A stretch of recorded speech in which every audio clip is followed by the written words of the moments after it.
2000-2001 में छत्तीसगढ़ राज्य बनने के बाद दुधारू पशुओं में नस्ल सुधार कार्यक्रम में अत्यधिक वृद्धि हुई है। राज्य में प्रजनन योग्य मादा गौ और भैंस वंशीय की संख्या 31.42 लाख है, जिनमें से 90% नॉन डिस्क्रिप्ट अर्थात निकृष्ट नस्ल हैं और शेष 10% में उन्नत भारतीय और संकर नस्ल के पशु हैं। नस्ल सुधार कार्यक्रम के तहत राज्य शासन के द्वारा सुधार कार्यक्रम व्यापक पैमाने पर चलाए जा रहे हैं। सन 2006-2007 तक कृत्रिम गर्भाधान विधि से 17% तथा प्राकृतिक गर्भाधान के द्वारा 18% पशुओं का प्रजनन किया गया। जानवर है 1 लीटर देते, छोटे छोटे देते ही जानवर साथ, कोई आधा किलो देते, कोई 2 लीटर देते। अब छोटे छोटे देसी जानवर है तो ऐसे हम तब चराती में 10 लीटर दूध हो। जानवर की कीमत अब छोटे छोटे का 1000 रुपया मतलब बिकते छोटे छोटे जानवर। अगर यही सवाल छत्तीसगढ़ के ग्राम पुरी के किसी पशुपालक से पूछा गया होता तो उसका जवाब कुछ और होता।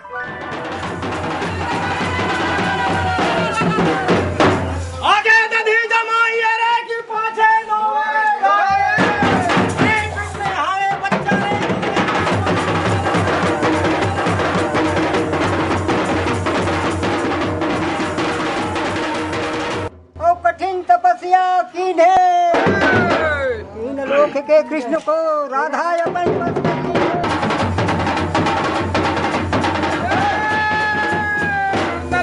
चंदन हरियर गोबर भीना, गाय गाय तोर कोट भरे की वरदा हो सही दीना। जैसे मैया दिए दिए जैसे देवो यसी से, अन्न धन दूत पूत घर भरे जिज्ञु खबरी।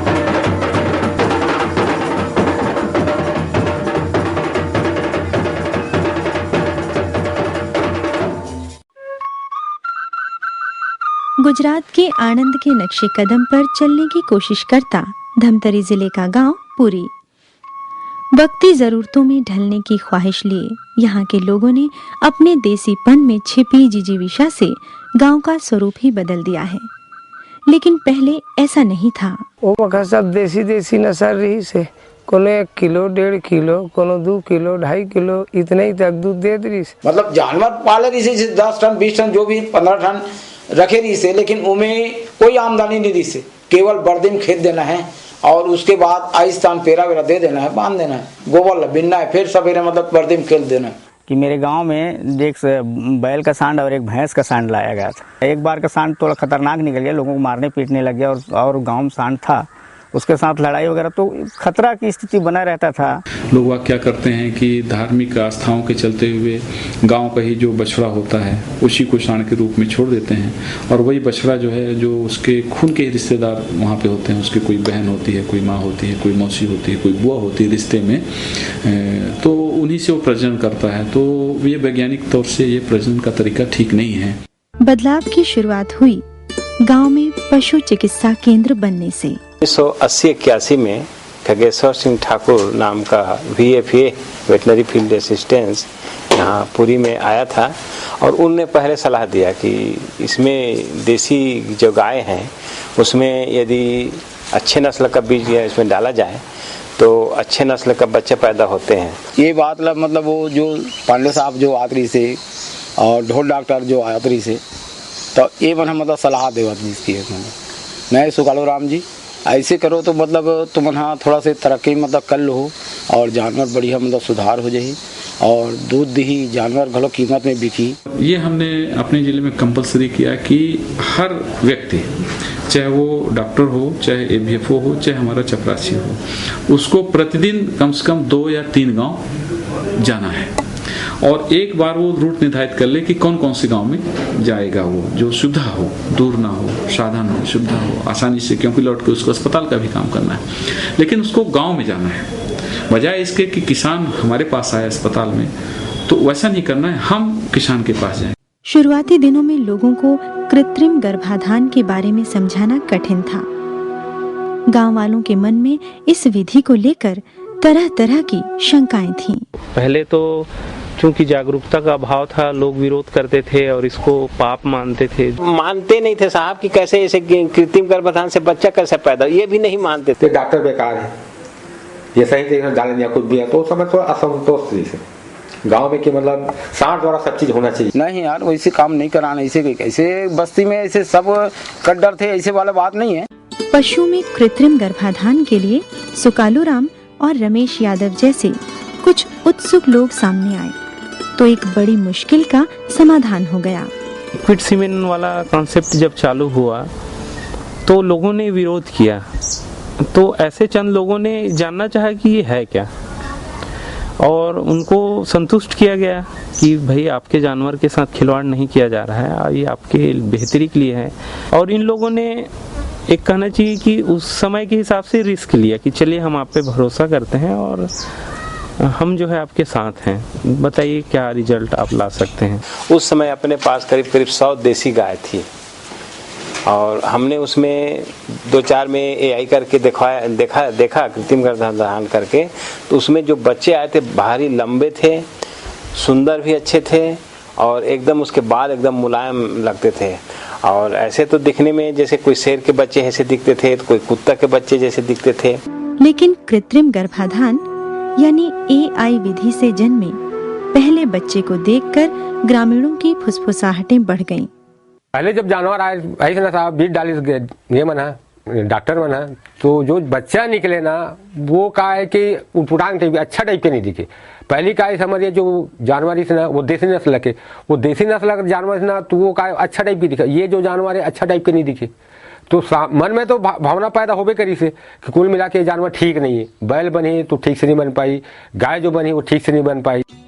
जल्द ही सकारात्मक परिणाम देखने को मिले और बेसिर पैर की बातें बदलती हवा में गुम हो गईं। देसी गाय का दूध और वो जो कृत्रिम गर्भाधान से जो बच्चिया गाय बना था उनका दूध, उन्होंने अंतर देखा तो लोगों में कहीं न कहीं जागरूकता आया। क्योंकि जैसे अपन ने यही किया, बच्चा पैदा होने में करीब 10 महीने बाद जो है 1 साल बाद किसानों को लगा कि अरे भाई ये बर्तन जो भाड़ा है वहाँ दूध रखे की जगह तो मान हो ये होते हो और लेट भी होते पैसा कौड़ी झोंके बार, और वहाँ से भी आने जाने में कहा थे पैसा लेके आ था तो दारू वारू पीना है भट्टी वट्टी में, तो वो भी इसी बचत अपन भीड़ होते। इस समस्या का समाधान किया रायपुर सहकारी दुग्ध संघ ने, गांव में ही दुग्ध समिति बनाकर। अब लोगों को दूध बेचने के लिए बाहर नहीं जाना पड़ता है। में 5 मिनट में बिना कोई माने लागत के हम दूध बेच लेते हैं वहाँ पे, और अधिक से अधिक और कम से कम दूध जो बेचने की जो सुविधा है वो हमारी समिति में है। 5 किलो 2 किलो वाला मन कहाँ लेते हैं साहब, तो इस सोसाइटी में लेके हम दे देते हैं।